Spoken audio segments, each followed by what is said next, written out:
Blessed Geza, a prominent Zimbabwean Liberation War veteran and former member of the ruling ZANU-PF party's Central Committee, publicly called for President Emmerson Mnangagwa to resign immediately based on accusations of nepotism, corruption, and a failure to address the nation's severe economic crisis.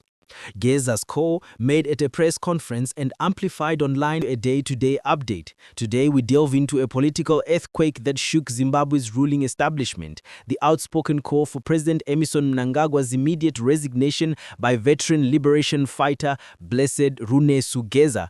Geza, a former ZANU-PF Central Committee member, didn't mince words. His demand was not from the opposition benches, but from within the very ranks that brought Mnangagwa to power. But what exactly drove this former stalwart to declare enough is enough? His reasoning centers on a profound sense of betrayal and a damning assessment of the nation's direction under the so-called Second Republic. The broken promises of 2017.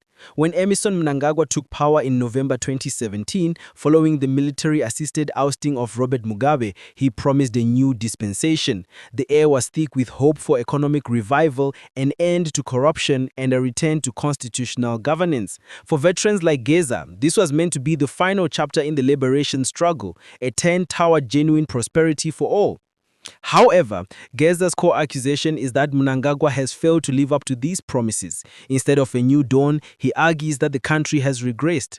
The veterans, once a crucial pillar of Mnangagwa's support, now feel their sacrifices have been squandered. Geza explicitly stated that the president had demonstrated that he had failed the people. This perceived failure to deliver on the fundamental promises of economic and political change forms the foundation of his call for resignation. The scourge of rampant corruption. Perhaps the most potent and consistent accusation from Geza is the unchecked spread of corruption, which he views as a national security threat. Geza alleged that the corruption under Mnangagwa's leadership is not only widespread, but is actively being protected by the highest office. In his powerful address, Geza articulated the common frustration that politically connected individuals are engaging in looting and state capture with impunity.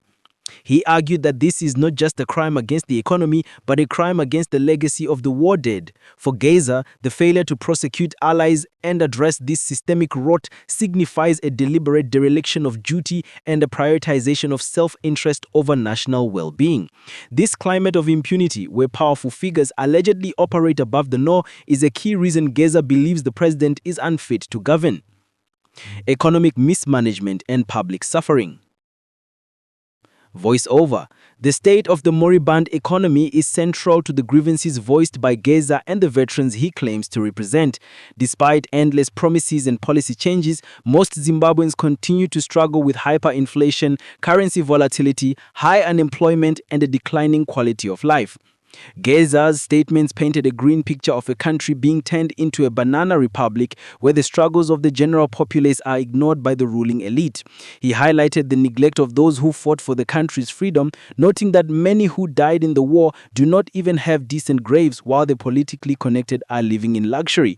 This stark contrast between the suffering of the masses and the opulence of the few fueled his passionate demand for a change in leadership to prevent the situation from deteriorating further. Political division and Mnangagwa's third-term bid. Voiceover. Geza's actions also exposed significant divisions within the ZANU-PF party. His call for resignation was not an isolated incident, but a symptom of internal discord, particularly concerning the alleged push by Mnangagwa loyalists to secure a third term for the president beyond the constitutional limit of 2028.